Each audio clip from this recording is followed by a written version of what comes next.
Hello and welcome to Charity's Treasures. Today is Definition Tuesday. Okay, are bad actors appearing in your dreams? Have you ever experienced a spurious dream? What is a spurious dream? Does Charlie Kirk know who the bad actors are at TPUSA? Okay, so today's definition, if you haven't guessed already, is spurious. Spurious. Spurious. Okay, so what does this word mean? Spurious. It describes something false, inauthentic, or not from a valid source, often appearing genuine while being deceptive.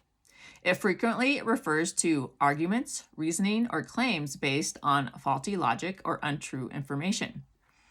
Okay, so like some examples, like claims or arguments would be the politician made spurious claims that were not backed up by facts. Reasoning, the report was dismissed due to its spurious logic. Authenticity, they were arrested for selling spurious designer handbags.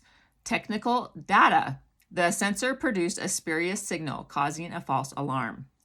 Okay, so I also included some synonyms that you can go look on my Substack. Well, I guess I can read them. Some synonyms are bogus, false, fake, specious, counterfeit, inauthentic, phony, unfounded. Okay, so this is going to be like a 2-day episode. I'm going to tell you about a spurious dream that I had. So this was the first spurious dream that I had, and I had no idea what was going on in the dream or afterwards. But I had spurious dreams after, so I started, over the years, began to recognize it. This first one I had, maybe it was like 15 years ago, and I felt really weird after the dream. I didn't understand it.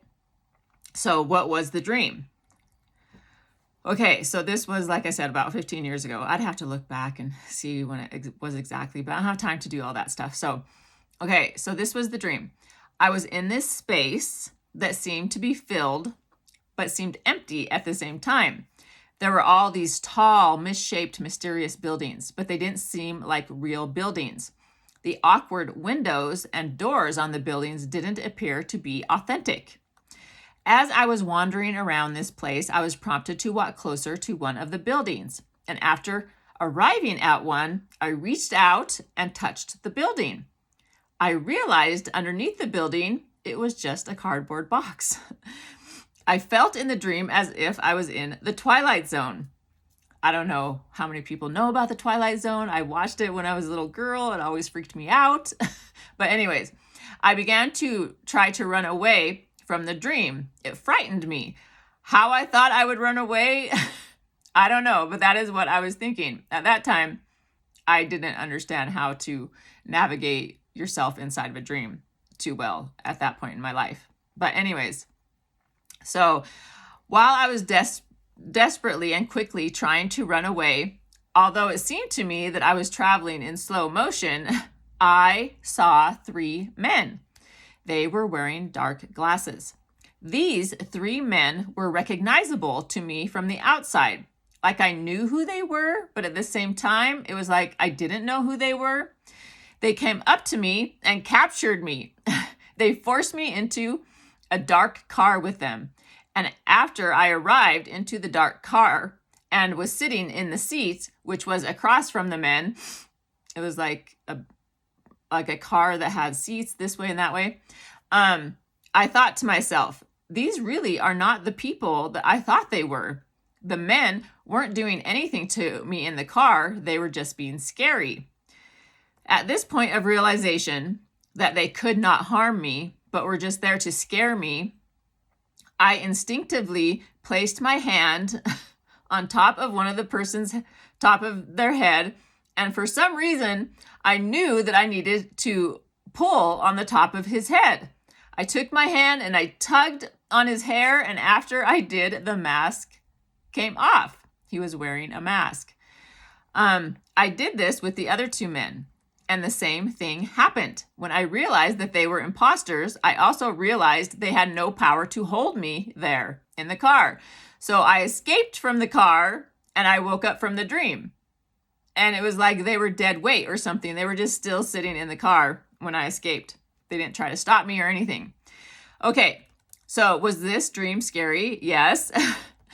After I woke up, I was scared. I was confused. And I had a really bad feeling. In the coming years, I would have some more dreams like this. Not frequently, like they weren't dreams I had very often. Up until a couple weeks ago, I would have them sporadically. Maybe once a year, maybe possibly. But I would say that I had them enough to begin to recognize the deceit in them. Like I started to realize what these dreams were. I began to realize that these dreams were even more different than dreams of the adversary coming to me, because that happens a lot. I have those dreams a lot throughout my life. Like I said, since I was a young girl. When you have dreams of the adversary, they are real. It's like they are actually real.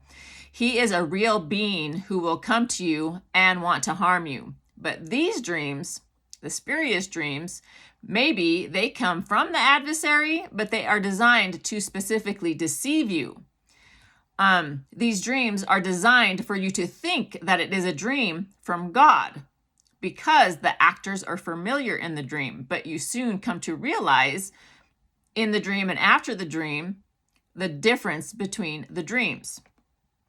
How do you recognize this difference? When dreams are from God, you remember every detail. You feel enlightened, strengthened, and courageous, even when they might not be so happy dreams. All dreams from God aren't happy dreams, but you feel different and you know that they are from God, because if you've had experience in all different types of dreams, you come to realize which dreams are from God. Dreams where the adversary comes to you usually are dreams where you feel like you have to fight to stay alive. And I don't just mean alive for your physical life, but alive, you need to fight to stay alive for your spirit, if that makes sense. Dreams that are spurious and counterfeits just make you feel weird. They make you feel like you're out of place. I guess the best way to explain it is that you're in the twilight zone. Nothing makes sense. Something is off. But you do remember these dreams in detail, just like the dreams of the adversary you remember in detail. But just something isn't right. We must keep in mind with these type of dreams that there probably is a reason we had it. There's probably still a lesson that needs to be learned. So I have been having these dreams for the last 2 weeks. Like I said, I didn't ever frequently have them so often, but I have had them every night for 2 weeks.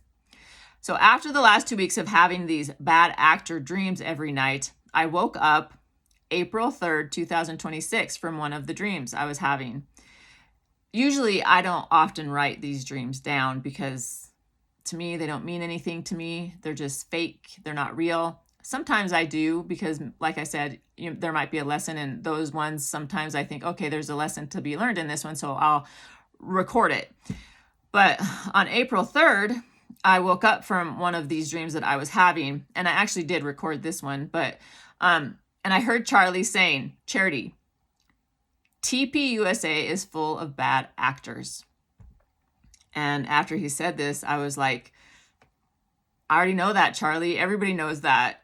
I was thinking in this moment that this was the first time Charlie said anything about that area of his life. I never really thought that he would go there with me and that he would talk about that kind of stuff. Usually I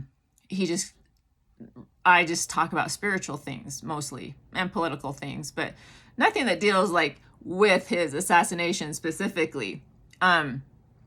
Anyways, I said to Charlie, "I'm not sure what you want me to do with this information, Charlie, because I really don't have any power in that area." He said, "Charity, all their masks must be pulled off." Then he left. It was like, I realized he had been sitting there for a while. Like he must have been watching me sleep for a while because he was there. And then when I woke up, he was like all ready to tell me this. Like he was just waiting for me to wake up or something. And I thought it was interesting. I was thinking, how long was he sitting there? But anyways, okay.